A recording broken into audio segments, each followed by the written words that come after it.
What is going on, guys? Welcome to Overdrive Media. This is the first official video on the new rebranded channel, and honestly it feels pretty much the same. I did make an explanation video, which was the previous video, so if you guys want to check that out, it's up here somewhere. But yeah, I did a whole explanation there. I'm not going to go and explain it again, but just a quick recap if you guys want to go look at it. We've been driving the C4 around a little bit, and it's starting to have like a slight overheating issue. So it's been going on and off for I'd say about 3 months, but the car really wasn't driven much. But now since the Mustang is down, still need to make an explanation video on that. Now that the Mustang's down, this is like the funnest car to drive besides the Crown Vic right now, so I don't want it to keep overheating. So today I'm going to do a temporary patch, but we are going to be pulling the thermostat out and just running all open, giving it all the coolant. So right now I'm pretty sure the thermostat is stuck, and it's getting stuck closed, which will cause it not to get enough coolant, and sometimes it gets stuck open and get too much coolant. I've had 2 thermostats fail.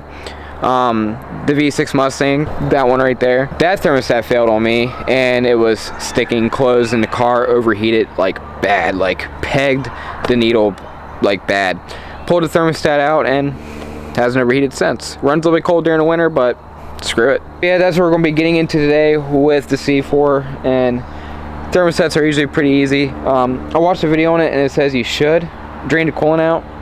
I don't know why they would say drain the coolant out. I never did it in the V6. I kind of guess I kind of did it not the professional way, but screw it. Us rednecks out here, we don't do things the proper way, and they still work.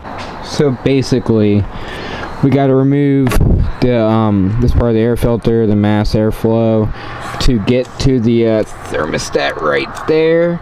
There's one thing I will say that is easier on a 406 is getting to the thermostat.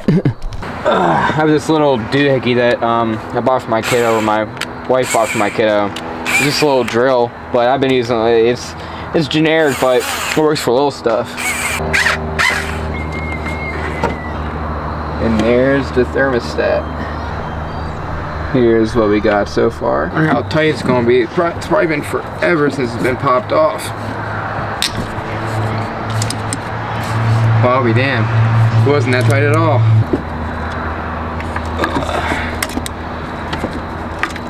And there's, oh my god, no wonder. But look at how nasty that is.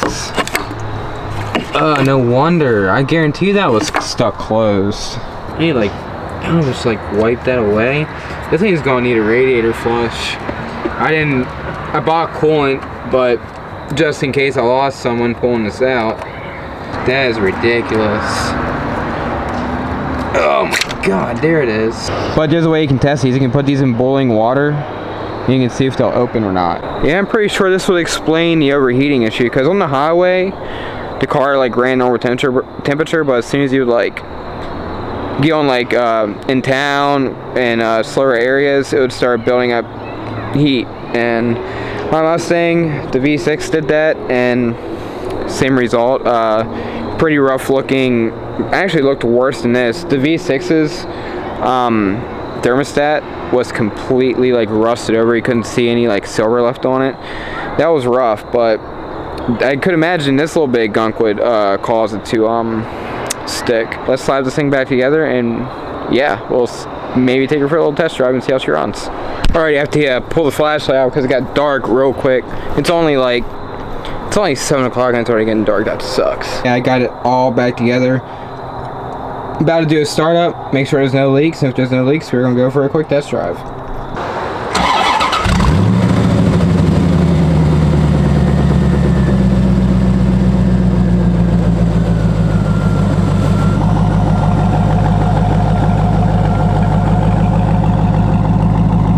Sounds so good.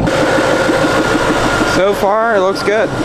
Alright, so I don't really have a proper place to set a camera in here, so I guess it's going to be POV driving.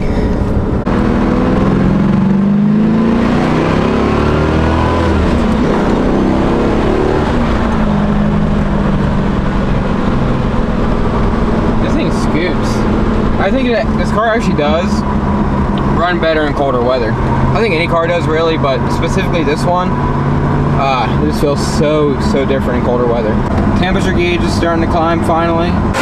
So it looks like I started a coolant leak. It's not from the housing, it's from the radiator hose, so I gotta get this thing back like quick. Fixed one problem and created another. Literally, coolant was hissing out where that clamp was. But that's just a short piece of hose, that shouldn't be too hard. So I decided not to tackle the Corvette's radiator hose at night because it was just way too dark to even film or even work. But we are here the next day. I'm going to do a temporary patch because none of my local auto parts for some reason have a radiator hose in stock.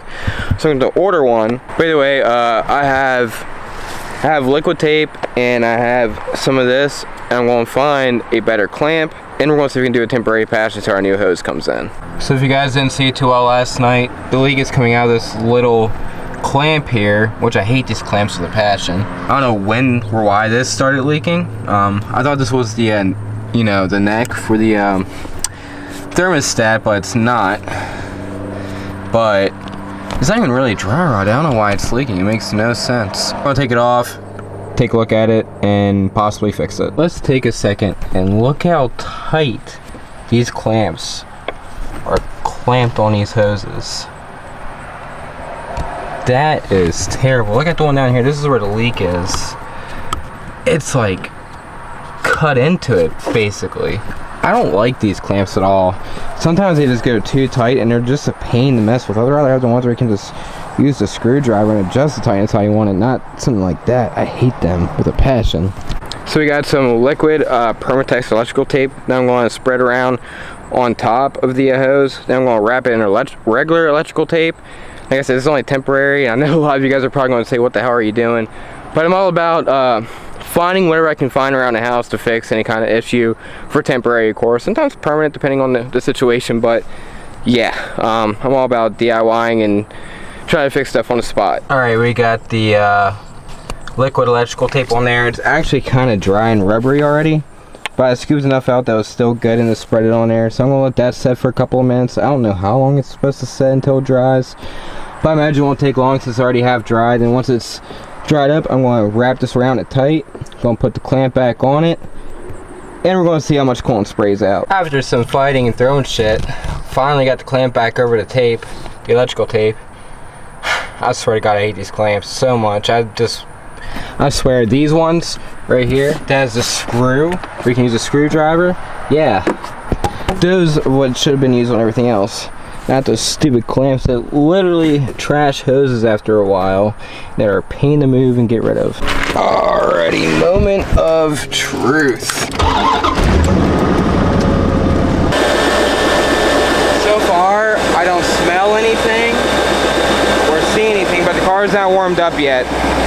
I'm gonna let it idle for a couple of minutes, let it build up pressure and heat in the radiator and the hoses and stuff, because that's when it really will start showing if it really is still going to leak. But as of right now, nothing's coming out. Okay, so let it set for like 25 minutes. Still don't smell any coolant, don't see any coolant. I think we are probably good to go. But either way, I hope today's video helped you guys out with learning how to remove a thermostat and replace it.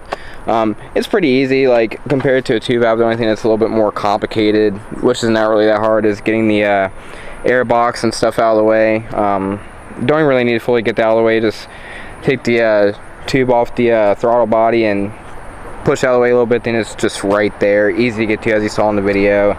It's not that bad. Alrighty guys, I hope today's video helped you out.